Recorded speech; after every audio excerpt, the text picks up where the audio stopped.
দাঁড়িয়ে রয়েছি সিকিমের জিরো পয়েন্টে। একদিকে যেমন বরফাবৃত পাহাড় আর ঠিক তার উল্টো দিকে একদম রুক্ষ পাহাড়ের পর্বতের চিহ্ন। এটাই জিরো পয়েন্টের বৈশিষ্ট্য। Hi friends, good morning. আমি অপূর্ব আর আপনারা দেখছেন ইউনিক অ্যাডভেঞ্চার। আজ বেরিয়ে পড়লাম সিকিমের সব থেকে সুন্দর পথ ধরে, লক্ষ্য ইয়ুংথাং ভ্যালি হয়ে জিরো পয়েন্ট। স্বর্গের মতো সুন্দর এই পথ বেয়ে এগিয়ে যাব আজকে আমাদের লক্ষ্যের দিকে। বহুদূর থেকে বহুদূরে পর্বতশৃঙ্গগুলো মাথা তুলে দাঁড়িয়ে রয়েছে নীল আকাশের বুকে। দূর থেকে দেখা যাচ্ছে লাচুং শহর গাছের ফাঁকা দিয়ে। এটি লাচুং শহরের শেষ বাড়ি। পথের বাঁক ঘুরতেই মুহূর্তের মধ্যে পাল্টে যাবে প্রকৃতির অপরূপ শোভা। চোখ জোড়ানো, মন ভরানো এমনই পথ ধরে গাড়ি এগিয়ে চলেছে দ্রুত গতিতে। সামনে রয়েছে একটা তোরণ। সিংবা রডোডেন্ড্রন স্যাংচুয়ারির মধ্যে প্রবেশ করছি এই গেট পার করেই আমরা। বড় বড় পর্বত শৃঙ্গগুলো যেন পথ আগলে দাঁড়িয়ে রয়েছে আমাদের, আর গাড়ি ছুটে চলেছে সেই দিকে। রাস্তার দুধারেই ছোট্ট ছোট্ট রডোডেন্ড্রন গাছে ফুটে রয়েছে রডোডেন্ড্রন, আর সামনে নীল আকাশ, সাদা পেঁজা মেঘ আর সূর্য হিমালয় পর্বত, আর পথের দুধারে অসংখ্য পাইন গাছ। চোখ সরাতে পারবেন না পুরো রাস্তা থেকে এমনই দৃশ্য। সিংবা রডোডেন্ড্রন স্যাংচুয়ারির প্রকৃত দৃশ্য। লক্ষ লক্ষ রডোডেন্ড্রন গাছ দাঁড়িয়ে রয়েছে রাস্তার দুপাশে, আর ফুটে রয়েছে তারই মাথায় লাল রঙের রডোডেন্ড্রন। যদিও এখনও পুরো ফুল ফোটেনি, কিছু গাছে ফুটেছে, কিছু গাছে করিয়ে আসতে শুরু করেছে। শুধু প্রাণ ভরে নিঃশ্বাস নিন, চোখ দুটো খোলা রাখুন, এমনই পথে চলবার সময় প্রবেশ করছি যেন স্বর্গে। চোখ সরানো যাবে না চোখের সামনের দৃশ্য থেকে। দুপাশে রয়েছে অসংখ্য পাইন গাছ, ছোট ছোট রডোডেন্ড্রন গাছে ফুটে রয়েছে রডোডেন্ড্রন ফুল। নীল আকাশ, এমনই সুন্দর প্রকৃতির মধ্যে দিয়ে পথ চলেছে এঁকে বেঁকে। সিকিমের সব থেকে সুন্দর পথ হলো এই পথটা। লাচুং থেকে কিছুটা এগিয়ে এসে ইয়ুংথাং ভ্যালি পর্যন্ত। এই পথটা প্রত্যেকটা সময় সিজনে অন্যরকম হয়। যদি কুয়াশা থাকে এসব কিছুই দেখতে পাবেন না। ওয়েদার যদি ক্লিয়ার হয় সামনের দৃশ্যপট এমনই। যদি মেঘলা বা কুয়াশা হয়ে যায় এমন প্রাকৃতিক দৃশ্য সম্পূর্ণই চলে যাবে চোখের আড়ালে। নীল আকাশে মাথা তুলে দাঁড়িয়ে রয়েছে সূর্য হিমালয়ের শৃঙ্গগুলো একের পর এক। ওয়েলকাম করছে সকলকে। ইয়ুংথাং ভ্যালির আগে আরেকটা ভ্যালি, যদি এখানে পাথর বোল্ডারে ভর্তি, তাই মানুষজন এখানে খুব একটা দাঁড়ায় না। সোজা গিয়ে দাঁড়াবো আমরা ইয়ুংথাং ভ্যালিতে। কিন্তু পথের প্রত্যেকটা বাঁক অসাধারণ। রাস্তার দুপাশে ছোট ছোট ঘাসের উপর মাথা নাড়ছে ছোট্ট ছোট্ট নীল রঙের ফুল। এই সময় রডোডেন্ড্রন আর এই ফুল একসঙ্গে প্রকৃতির সৌন্দর্য অনেক অনেক গুণ বাড়িয়ে দেয়। এই পথে যেতে যেতে একটাই গান মনে পড়বে, আজ মন চেয়েছে আমি হারিয়ে যাব। ঠিক এই পথে হারিয়ে যাওয়ার যে ভালো লাগা হয়তো পৃথিবীতে আর কোনো কিছুতেই থাকবে না। দুপাশের পাইন গাছেরা দুহাত তুলে ওয়েলকাম করছে সকল ট্যুরিস্টদের। ভগবান এখানে নিজের হাতে তৈরি করেছে এই অঞ্চলটা।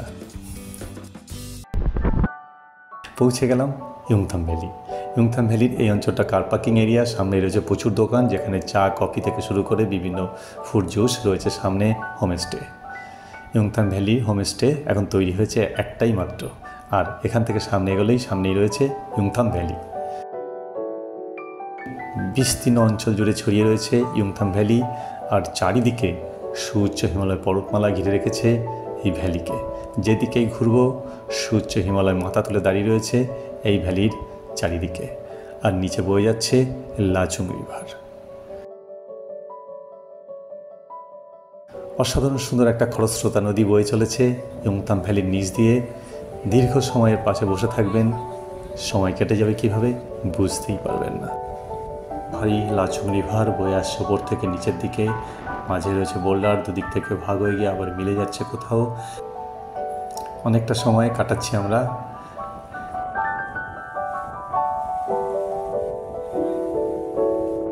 কখনো ছুটে কখনো হেঁটে প্রত্যেকে আমরা দীর্ঘ সময় এই ইয়ুংথাং ভ্যালিতে। কয়েক ঘন্টা কিভাবে পার হয়ে যাবে এখানে বুঝতেই পারবেন না এই ইয়ুংথাং ভ্যালি।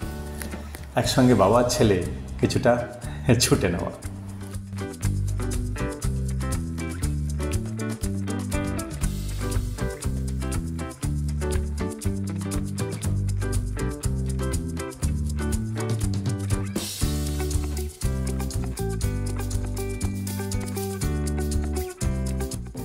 এরপরে আমরা এখান থেকে এগিয়ে যাব জিরো পয়েন্টের দিকে। আরও সুন্দর পথ অপেক্ষা করছে আমাদের জন্য। ইয়ংথাম ভ্যালি ছেড়ে উঠে এলাম অনেকটা উপরে, আর পেছন ফিরে দেখা বহুদূর বিস্তৃত লাচেন নদী এবং তার উপত্যকা।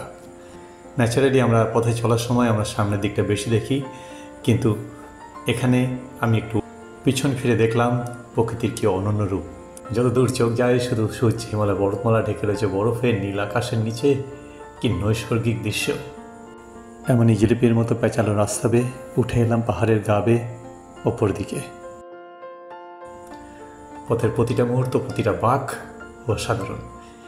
এটাই নর্থ সিকিমের পথ, এটাই নর্থ সিকিমের সৌন্দর্য।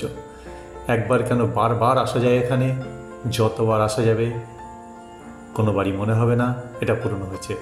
প্রত্যেকবারই নতুনভাবে নতুন রূপে দেখা যাবে এই নর্থ সিকিমকে।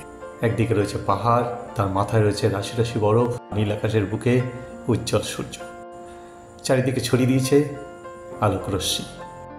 পাগল হয়ে যাওয়ার মতো দৃশ্য, যেদিকে তাকাবো সেদিকে। সিকিম সত্যি মন ভোলানো জায়গা, এর প্রত্যেকটা অংশ আলাদা। যেমন ওয়েস্ট সিকিম যদি আমরা যাই, সেদিকে রাবাংলা বা পেলিং এদিকটা, যেখানে চা বাগান বা সেখান থেকে কাঞ্চনজঙ্ঘার দেখা দৃশ্য। ইস্ট সিকিম গেলে সেখানে সিল্ক রুট, ছাঙ্গু লেক, বাবা মন্দির একটা অনন্য অনুভূতিও এনে দেয়। Nathula pass border. North Sikkim বলার অপেক্ষা রাখে না, গুরুদাম্মার মতো স্বর্গীয় ভূমি। আর এই ইয়ংথাম ভ্যালি যাওয়ার পথ জিরো পয়েন্ট, এক অসাধারণ সুন্দর পথ। এখানে পাহাড়ের উচ্চতা অনেক বেশি, রাস্তার পাশাপাশি ছড়িয়ে রয়েছে রাশি রাশি বরফ। নৈসর্গিক দৃশ্য দেখতে দেখতে আমরা পৌঁছেই গেলাম জিরো পয়েন্টের কাছাকাছি। যেদিকেই তাকাবো এখন অসাধারণ দৃশ্য চোখের সামনে।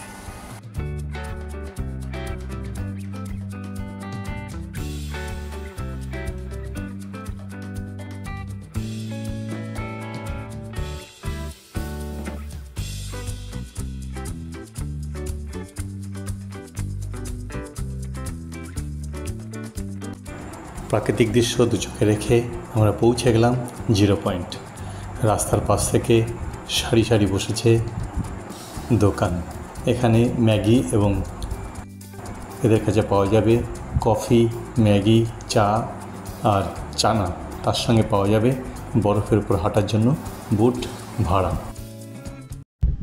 জিরো পয়েন্ট সিকিম, অসাধারণ নৈসর্গিক দৃশ্য। নীল আকাশ, বরফাবৃত পর্বতশৃঙ্গ খিলখিলিয়ে হেসে উঠেছে সকালের রোদে। কি অসাধারণ সুন্দর।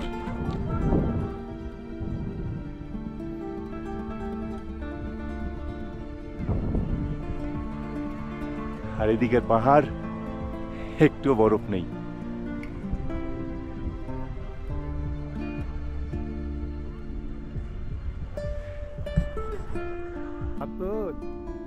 মুখটা নামা।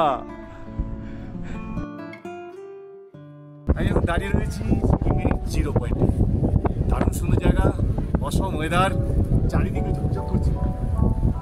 বরফের গায়ে যেমন সাদা বরফের চাদরে মোড়া, সাদা ভেজা মেঘ, নীল আকাশ আর বিস্তীর্ণ ভ্যালি। যতদূর চোখ যায় সিনিক বিউটি কোনো তুলনা নেই। ভাষায় বর্ণনা করা যাবে না যে এখন কত সুন্দর লাগছে। একদিকে যেমন বরফাবৃত পাহাড়, আর ঠিক তার উল্টো দিকে একদম রুক্ষ পাহাড়ের পর্বতের চিহ্ন। এটাই জিরো পয়েন্টের বৈশিষ্ট্য।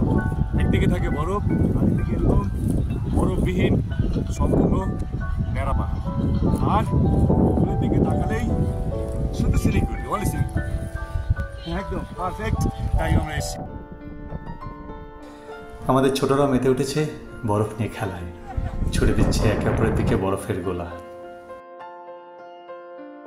আর সকলে মিলে পাহাড়ের ঢালে মজা নিচ্ছে জিরো পয়েন্টের সৌন্দর্যের। চারিদিকে শুধু বরফ আর বরফ, পর্বতের ঢাল বেয়ে নেমে এসেছে ওপর থেকে নিচে। আর আমরা এই বরফাবৃত পর্বতের ঢাল বেয়ে এগিয়ে চললাম নিচ থেকে ওপর দিকে। যত রকমের ভালো লাগা আমরা উপভোগ করতে শুরু করলাম সকলে মিলে। একে অপরের গায়ে বরফ ছুঁড়ে মারা, দারুণ মজার খেলা এই বরফের মাঝে।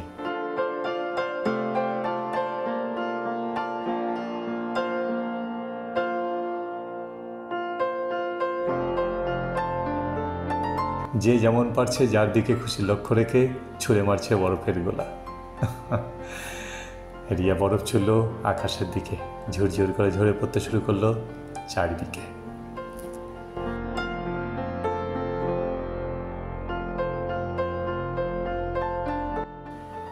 অস্তম স্নো লেপার্ডের মতো বরফের উপর থেকে ছুটে চলেছে।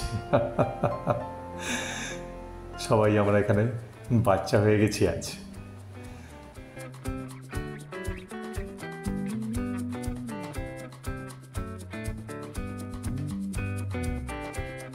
নির্ভুল লক্ষ্যে একের পর এক বরফের গোলা আছড়ে পড়তে শুরু করলো।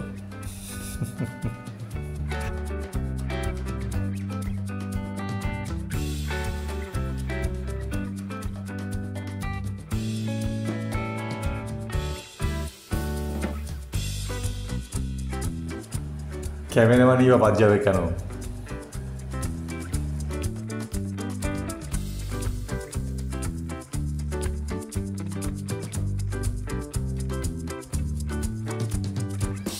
সত্যি জীবনের প্রতিটা মুহূর্তকে উপভোগ করার নামই জীবন। আমরা সকলে মিলে, আমরা 9 জন ছেলেপুলে নিয়ে মেতে উঠেছি বরফের খেলায়।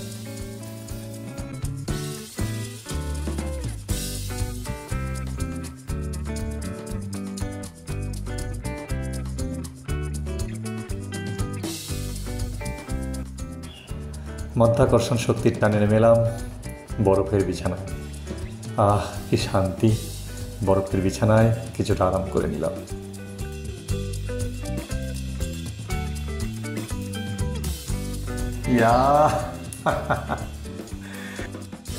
আবার কখনো বরফ আবৃত পর্বতের ঢাল বেয়ে ছুটে চললাম ওপর দিকে।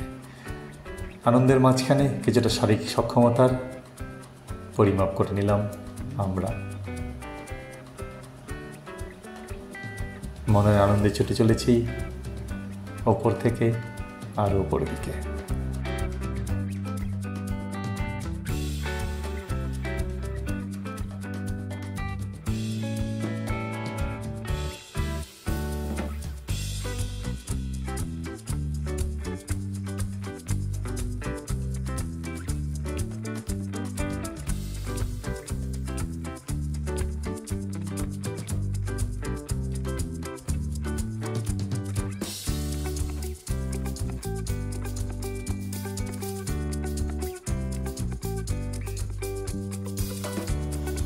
আর এখন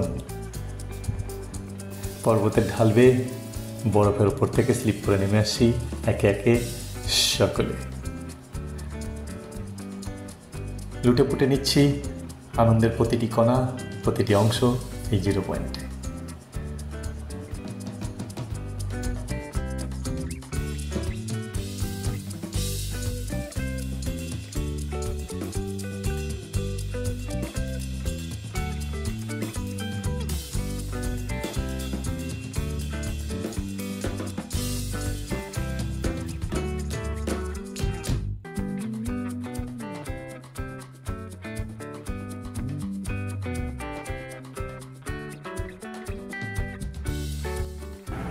আমি বাদে আমাদের পুরো টিম সিকিমের 0 পয়েন্টে।